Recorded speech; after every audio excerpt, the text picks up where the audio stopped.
స్వామి వారి యొక్క తత్వం ఏమిటో అర్థం చెప్తున్నారు.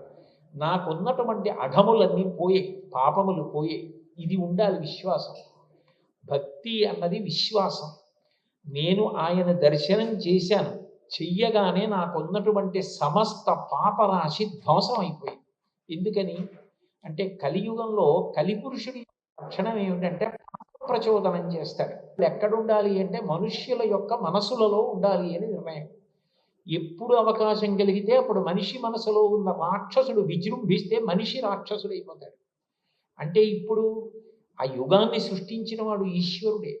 దాని వలన జనులు పాపములు చేసి పాపములకు ఫలితములుగా రోగములను అనుభవించాలి. కరిగొండ వెంగమాంబ గారు వెంకటాచల మహాత్యం అని కావ్యం చేసి అందులో వెంకటేశ్వరుడు ఊయల ఊగుతుండగా ఈ తత్వాన్ని చెప్పారు. కలియుగంబున ప్రజలు పాపకర్మంబులు నరించి తత్ఫలితంబుగా రోగములు కలగ వెరచి